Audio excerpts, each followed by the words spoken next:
வணக்கம். எட்டி டாக்ஸ்ல என்ன செய்தியை பார்க்க போறோம்னு கேட்டீங்கன்னா, அண்ணாமலையை முடக்க சதியா, அடுத்தடுத்து ரத்து செய்யப்படும் அரசியல் கூட்டங்கள், அண்ணாமலை அவருடைய திட்டம் என்ன, அதிமுகவை பலவீனப்படுத்த அண்ணாமலை அவர்களை பாஜக களம் இறக்கி இருக்கிறதா, அண்ணன் தொல் திருமாவளவன் அவர்கள் அடித்து சொல்லுகின்றாரே, அண்ணாமலையை எதிர்கொள்வதற்கு அதிமுகவுடைய திட்டம் என்ன, இப்படி எல்லா விஷயத்தையும் நம்ம உடைத்து பேச வேண்டியதாக இருக்குதுங்க. அண்ணாமலையை பொறுத்த வரைக்கும் எனக்கு தெரிந்து நம்ம விஜய் அவர்களை முழுமையாக பின்பற்றுகின்றார் என்று நினைக்கிறேங்க.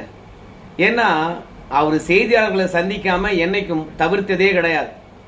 தலைவர் பதவியிலிருந்து விட்டு போன பிறகு கூட சரி, செய்தியாளர்கள் காத்திருந்தார்கள் என்றால் நிச்சயமாக அழைத்து என்ன செய்தி இருக்கிறதோ அதை பற்றி பேசிவிட்டு தான் போவார். ஆனால் சமீப காலமாக முழுக்க செய்தியாளர்களை தவிர்த்து கொண்டே வருகின்றார். நான் ஏற்கனவே சொல்லியிருக்கிறேன், விஜய் அவர்களும் அண்ணாமலை அவர்களும் ஒன்று கிடையாது. விஜய பின்பற்றுவதில் தப்பில்லை, ஆனால் விஜய எல்லாத்திலும் பின்பற்ற வேண்டும். ஆனால் அண்ணாமலையை பொறுத்த வரைக்கும் உடையில பின்பற்றுகின்றார், செய்தியாளர்களை தவிர்ப்பதில் பின்பற்றுகின்றார், அடிக்கடி அரசியல் கூட்டங்கள் பேசுவதில் இருந்து தவிர்ப்பதை பின்பற்றுகின்றார். ஆனா நம்ம விஜய் அவர்கள் ஒரு விஷயத்தை மறக்காம செஞ்சிட்டு இருந்தார். நீங்க எல்லாம் பாத்தீங்களோ இல்லையோ, அந்த ஒண்ணுதான் யாரு ஆளுங்கட்சியா இருக்கிறாங்களோ அவங்கள முதல் மாநாடு நடந்ததில் இருந்தே பொழந்து கட்டினார். நம்ம விஜய் அவருடைய குறி ஒன்னே ஒண்ணுதான், எனக்கு தான் திமுக எதிரி, வேற எவனுக்குமே கிடையாது அப்படின்னு சொல்லிட்டு 2 பேருக்கு இடையில தான் போட்டி என்று சொன்னார். அதை கடைசி வரைக்கும் கடைபிடிச்சார்.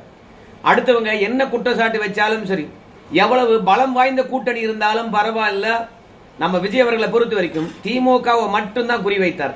ஆனா இன்னைக்கு அண்ணாமலை அவர்கள் யாரை குறிவைக்கணுமோ அவரை குறிவைத்த மாதிரி தெரியல, அவங்களுக்கு சலுகை காட்டுற மாதிரி தெரியுது.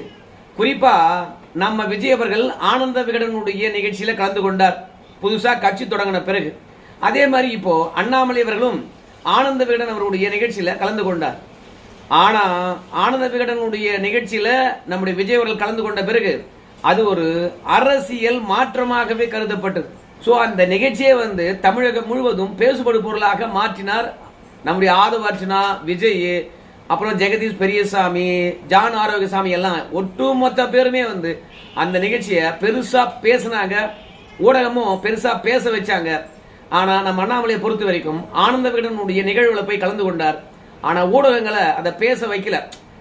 நம்முடைய விஜயை பொறுத்த வரைக்கும் பிலிம் ஸ்டாரு, ஆதவ அர்ச்சனா வேற பாத்தீங்கன்னா அப்போ விசிக்கு அப்படின்னு சண்டை போட்டுட்டு இருந்தாரு, அப்ப சர்ச்சையாச்சு, அதனால அது பெரிய பேசுபடு பொருளாச்சு அந்த நிகழ்வு. ஆனா இப்போ அண்ணாமலையை பொறுத்த வரைக்கும் யாரையும் பகைத்துக் கொள்ற மாதிரி தெரியலையே. நம்ம விஜய் அவர்கள் அரசியல் கட்சி தொடங்கிட்டாரு, நேரடி அரசியலுக்கு வந்துட்டாரு. சோ நேரடி அரசியலுக்கு வந்த பிறகு அதை எந்த விதத்திலும் திசை திருப்புகின்ற வேலையில ஈடுபடவே இல்லை. நான் அரசியலுக்கு தான் வந்திருக்கிறேன்னா அரசியல் மட்டும்தான் செஞ்சார். எந்த இடத்திலும் சமுதாய தொண்டு அப்படின்னு மாற்றவே இல்லை, சுற்றுச்சூழல் என்று மாற்றவே இல்லை. அரசியல்னா அரசியல் பாதையை அப்படியே துணிந்து எடுத்துக்கிட்டே போனார். அதனால நம்ம விஜய் அவர்களால கடைசியில கரையேற முடிஞ்சது. ஆனா அண்ணாமலையை பொறுத்த வரைக்கும் வீத லீடர்ஸ் என்ற அமைப்பை தொடங்கிட்டு சமுதாய இயக்கமாக மாத்திட்டு ஆனந்த விகடனுடைய புக்கு ரிலீஸ்லயும் போய் கலந்துக்கிட்டு அங்க தவேகாவுக்கு முட்டு கொடுக்குற மாதிரியே பேசிக்கிறார். எந்த அளவுக்கு முட்டு கொடுக்குறாருன்னு கேட்டீங்கன்னா, இப்ப தமிழ்நாட்டில் குதிரை பேரம் இருக்கா இல்லையா? குதிரை பேரம் நடந்துகிட்டு இருக்கிறது. ஆனா அதை பற்றி ஒரு மாணவி கேள்வி கேட்கின்ற போது அண்ணாமலை அவர்கள் என்ன சொல்றாருன்னு கேட்டீங்கன்னா, ஆபிரகாம் லிங்கனை பொறுத்த வரைக்கும் கருப்பர் அடிமை சட்டத்தை ஒழிப்பதற்காக எம்பிக்களை விலை கொடுத்து வாங்கினார், நல்ல நோக்கத்துக்காக அன்னைக்கு விலை கொடுத்து வாங்கினார். ஆனா இன்னைக்கு விஜய் அவர்கள் எம்எல்ஏக்களை விலை கொடுத்து வாங்குறாரா அப்படின்னு கேட்டீங்கன்னா தெரியல. ஆனா அப்படி வாங்குறதா இருந்தா அவருக்கு பெரும்பான்மை இல்லை, அதனால பெரும்பான்மையை நிரூபிக்கிறதுக்காகத்தான் எம்எல்ஏக்களை விலை கொடுத்து வாங்குறாங்களா, இல்ல அதிமுக எம்எல்ஏக்கள் தானா பதவி ராஜினாமா பண்ணி சேர்றாங்களா? இதையெல்லாம் விஜய் அவர்கள் தான் சொல்லணும். ஆனா விஜய்க்கு அரசியல் நிர்பந்தம் இருக்கிறது. அந்த நிர்பந்தத்தினாலதான் அதிமுக எம்எல்ஏக்களை அப்ரோச் பண்றாங்க. அதனாலே அதிமுக எம்எல்ஏக்கள் தவேகாவுக்கு வராங்க அப்படின்னு நம்ம அண்ணாமலை சொல்றாரு.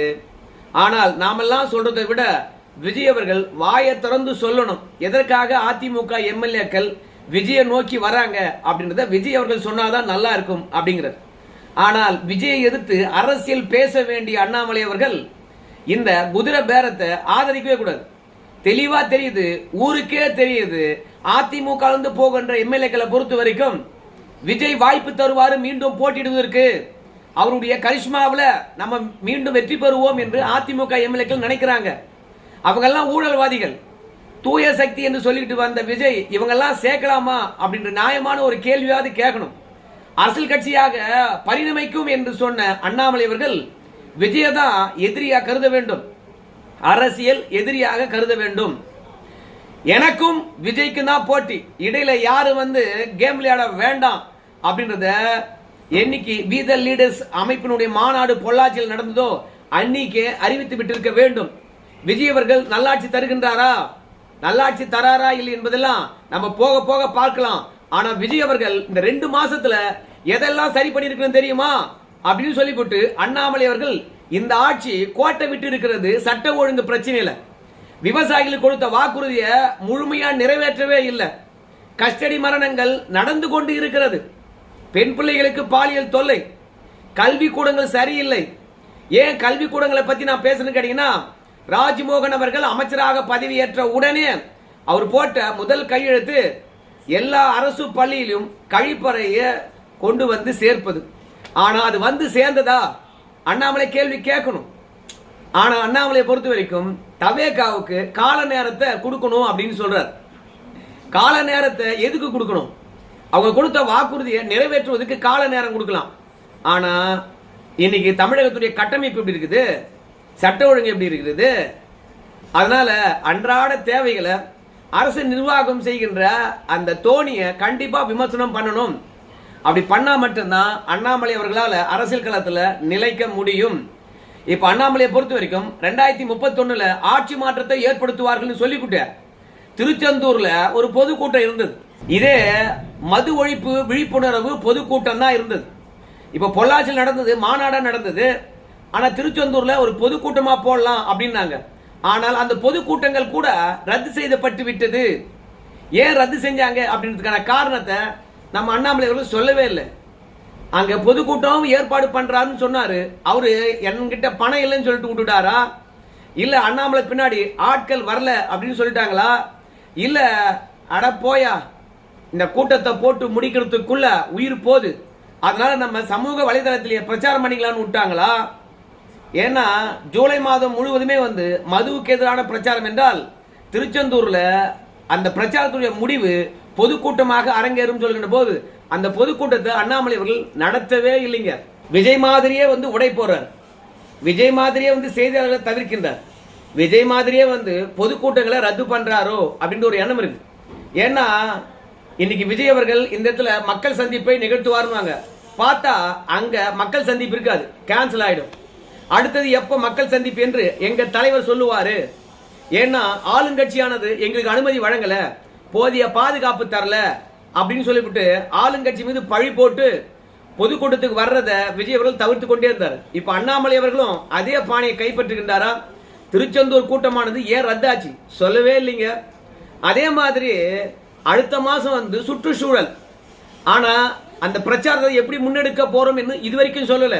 ஃபர்ஸ்ட், ரெண்டாவது சுற்றுச்சூழல் பற்றியான மாநாடா பொதுக்கூட்டமா, ஆகஸ்ட் மாசம் முழுவதும் எந்த மாதிரியான நிகழ்வுகளை அரங்கேற்ற போறோம் அப்படின்னு இதுவரைக்கும் சொல்லல. மொத்தத்துல பொதுக்கூட்டங்கள் ரத்தானது மட்டும்தான் தெரியுது. அடுத்தடுத்த நிகழ்வுகள் வந்துகிட்டே இருக்குன்னு சொல்றாங்க. ஆனா என்ன வந்துகிட்டு இருக்கும் அப்படின்னு நமக்கு தெரியல. ஒருவேளை அவங்க தொண்டர்கள் மத்தியில இல்ல அண்ணாமலை பின்னாடி வர்றாங்கல்ல அவங்க மத்தியில ஒரு எதிர்பார்ப்பை உருவாக்க வேண்டும் என்று நினைக்கிறாரா எனக்கு தெரியல. ஆனா விஜய் ஒண்ணு மட்டும் தொடர்ந்து செஞ்சாரு, திமுகவை அடி எண்ணு அடிச்சார். இப்ப தவேகாவை அடி எண்ணு அடிச்சா மட்டும்தான் அரசியல் களத்துல நம்ம விஜய்க்கு மாற்று அண்ணாமலை என்று வர முடியும். இல்லைன்னா அனுபவசாலியா இருக்கக்கூடிய திமுகவை தாண்டி விஜய்க்கு எதிரியாக அண்ணாமலை முன்னிறுத்தி கொள்ள முடியாது. அதனால விஜய் எல்லாவற்றிலையும் பின்பற்றக்கூடிய நம்முடைய அண்ணாமலை அவர்கள் விஜயை எதிர்ப்பதிலும் விஜயை பின்பற்ற வேண்டும் என்று நான் நினைக்கிறேன்.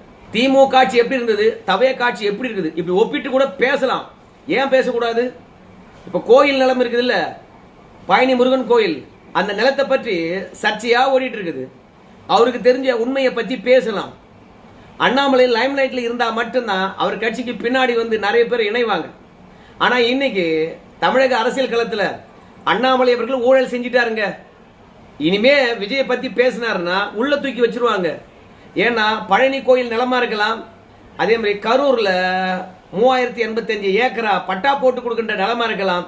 எல்லாமே நம்ம அண்ணாமலை அவர்கள் கையூட்டு வாங்கியிருக்கின்றார், லஞ்சம் வாங்கியிருக்கின்றார், கோடிக்கணக்கான ரூபாய் கைமாறிக்குது. ஆனால் அண்ணாமலையை பொறுத்த வரைக்கும் விஜய்க்கு எதிராக வாய் திறந்தான்னா உள்ளதான் போவார். அதனால தான் அரசியல் கூட்டங்களை அப்படியே ரத்து பண்ணிக்கிட்டே வராரு அப்படின்னு சமூக வலைதளத்துல நிறைய பேரும் கருத்து வச்சிட்டு இருக்காங்க. சரி, நம்ம தொல் திருமாவளவன் அவர்கள் அதிமுகவை காலி பண்றதுக்காக தான் அண்ணாமலையை களமிறக்கிறாங்க அப்படின்னு சொல்றாங்க. ஏன்னா பாஜகவால அதிமுகவை முழுமையாக பலவீனப்படுத்த முடியாது, அண்ணாமலையை களமிறக்கினா மட்டும்தான் பாஜக அதிமுகவை பலவீனப்படுத்த முடியும்னு நினைக்கிறாங்க. அதனால தான் இப்போ அண்ணாமலை இறக்கிருக்கிறாங்க. ஏன்னா நம்ம அண்ணாமலையை பொறுத்த வரைக்கும் அங்க பெரும்பான்மை இருக்கிறாங்களே அந்த சமூகத்தை சார்ந்தவர். ஸோ எடப்பாடிக்கு அந்த வாக்கு போறதை விட அண்ணாமலைக்கு தான் நிறைய அந்த வாக்கு வரும். அதனால அதிமுக எங்க பலமா இருக்குதோ அந்த இடத்துல அண்ணாமலையை களமிறக்கிறது பாஜக. ஏன்னா பாஜக தான் அந்த இடத்துல பலமா இருக்கிறது. ஸோ ஒன்னு பாஜக பலமா இருக்கணும், இல்ல அண்ணாமலை பலமா இருக்கணும். ஏன்னா அண்ணாமலை ஆட்சிக்கு வந்தாவோ இல்ல பாஜக ஆட்சிக்கு வந்தாவோ அப்பதான் அமித்ஷாவோட திட்டத்தை தமிழ்நாட்டில் அரங்கேற்ற முடியும். அதற்காக அதிமுகவை காலி பண்ணணும் என்பதற்காக தான், எடப்பாடியுடைய செல்வாக்க சரிக்கணும் என்பதற்காக தான் அண்ணாமலை கொண்டு வந்து கொங்கு மண்டலத்தில் இறக்கிருக்கிறாங்க அப்படின்னு சொல்றாங்க. இதன் மூலமாக அதிமுக மற்றும் அண்ணாமலை ரெண்டு பேரையுமே திருமாவளவன் அவர்கள் பலவீனப்படுத்துறார். அண்ணாமலை கட்சியை பொறுத்த வரைக்கும் தமிழ்நாட்டுக்கான கட்சின்றார். ஆனா திருமாவளவன் சொல்றதை பார்க்கும்போது அது கொங்கு மண்டலத்துக்கான கட்சி, அவருக்கான செல்வாக்கு அங்கதான் இருக்குது அப்படின்னு சொல்ற மாதிரி இருக்கு. ரெண்டாவது, எடப்பாடி பழனிசாமியும் தமிழகம் முழுவதும் அறியப்படுகின்ற தலைவர் அல்ல, அவர் ஒரு ஜாதிய தலைவர் தான். அது மட்டும் இல்ல, கொங்கு மக்கள் அவரை ஜாதியா தான் பாக்குறாங்க அப்படின்னு சொல்லிட்டு அதிமுகவுக்கும் ஒரு ஜாதி சாயத்தை பூசி அது ஒரு மண்டலத்துடன் சுருங்கி போன ஒரு கட்சியா மாறிச்சு. அப்படி ஒரு மண்டலத்துடன் சுருங்கி போன கட்சியை பாஜக அண்ணாமலை வச்சு அழிக்க பாக்குது அப்படின்னு ஒரு நெரேட்டிவை செட் பண்ண பாக்குறாரு நம்ம திருமாவளவன். அதனால அண்ணாமலையை பொறுத்த வரைக்கும் நான் கொங்கு மண்டலத்துக்கு மட்டுமானவன் கிடையாது. பாக்குறியா வடக்கு மண்டலத்தில் என்னுடைய செல்வாக்க பாக்குறியா, நம்முடைய கள்ளக்குறிச்சி, அப்புறம் கடலூர், நாகப்பட்டினம் என்னுடைய கிழக்கு மண்டலத்தை பாக்குறியா, அதுக்கப்புறம் தெற்கு மண்டலத்தை பாக்குறியா, அது மட்டும் கிடையாது கன்னியாகுமரியில பாக்குறியா அப்படின்னு சொல்லிவிட்டு எங்கெல்லாம் அண்ணாமலைக்கு செல்வாக்கு இல்லைன்னு சொல்றாங்களோ அந்த இடத்துல ஒரு மீட்டிங்கை போட்டு அவருடைய செல்வாக்க நிரூபிக்கலாம். என்னை பொறுத்த வரைக்கும் விஜயால அண்ணாமலைக்கு எந்த பாதிப்பும் இல்லைன்னு தான் நினைக்கிறேன். அரசியல் களத்துல இன்னைக்கு விஜய் அவர்களை பொறுத்த வரைக்கும் என்ன நினைக்கிறாருன்னா, எனக்கு இணையாக எந்த அரசியல் தலைவரும் இல்லை, யார் என்ன குட்டி காரணம் போட்டாலும் சரி மக்கள் என் பக்கம் தான் இருப்பாங்க அப்படின்ற ஒரு எண்ணம் விஜய்க்கு அசைக்க முடியாமல் இருக்குது. ஸோ இப்படி தற்பெருமையுடன் இருக்கக்கூடிய நம்ம விஜய் அவர்களை ஈஸியா வீழ்த்த வேண்டும் என்றால் எல்லா மண்டலத்திலையும் ஒவ்வொரு மாசத்துக்கு 2 கூட்டமாவது அண்ணாமலை போடணும். ஏன்னா கண்ணு கெட்டிய தொலைவு வரைக்கும் எனக்கு எதிரியே இல்லை என்ற எண்ணம் விஜய்க்கு இருக்கிறது.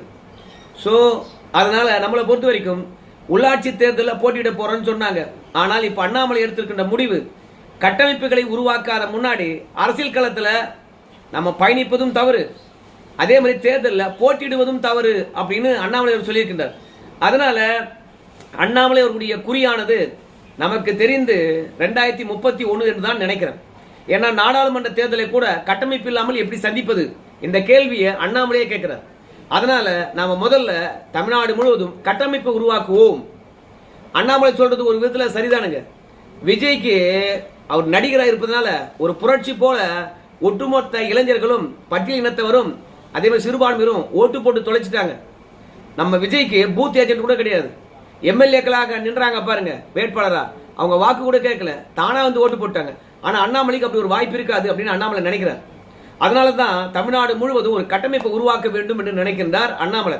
அதற்கு பிறகுதான் நாம தேர்தலிலேயே போட்டியிட வேண்டும் என்ற எண்ணம் நமக்கு வரும், அதை தாண்டி போட்டியிடவும் முடியும் அப்படின்னு சொல்லியிருக்கின்றார். இதெல்லாம் என்னை பொறுத்த வரைக்கும் அரசியல் நிர்பந்தம் காரணமாக ஒதுங்கி நிற்க ஆசைப்படுறாரா, இல்ல கட்டமைப்பை உருவாக்கும் யாரையும் பகைத்துக் கொள்ளாத அப்படின்னு நினைக்கின்றாரா, நம்முடைய அரசியல் பயணத்துல யாரும் முட்டுக்கட்டியா வந்துடக்கூடாதுன்னு நினைக்கிறாரா, அரசியல் கூட்டங்களை ஏன் ரத்து பண்றாரு, அதிமுகவை அண்ணாமலை ஆட்டைய போட்டுருவாரா நம்ம திருமாவளவன் சொல்ற மாதிரி. ஏன்னா அண்ணாமலையுடைய அரசியல் வேகம் என்பது இப்போதைக்கு குறைந்திருக்கிறது. ஸோ அதை எப்போது வேகப்படுத்துவார், நம்ம விஜயுடன் எல்லாவற்றிலும் ஒப்பிடுகின்ற அவரு தன்னுடைய எதிரியை மட்டும் ஏன் விமர்சிக்க தயங்குகின்றார் அப்படின்னு நமக்கு தெரியல. தன்னுடைய எதிரியை எப்போதும் விஜய் அவர்கள் விமர்சித்துக் கொண்டே இருந்தாரு, போட்டு பொழந்துகிட்டே இருந்தாரு. தன்னுடைய சினிமா வசனங்களை திமுகவை எதிர்ப்பதற்காக பயன்படுத்தி பட்டி தொட்டி எல்லாம் கொண்டு போய் சேர்த்தாரு தனித்துவத்துடன் விஜய். அந்த மாதிரி விஜய் அட்டாக் பண்ற அளவுக்கு நம்ம அண்ணாமலை அவர்கள் தனித்துவத்துடன் ஏதாவது வசனங்களை உருவாக்க போறாரா? பொறுத்து பார்க்கலாம். ஆனா 2031 மாற்றம் வரும்னு சொல்லிட்டு போட்டாரு. எப்படி வரப்போகுதுன்னு பொறுத்து பார்க்கலாம். நன்றி நண்பர்களே.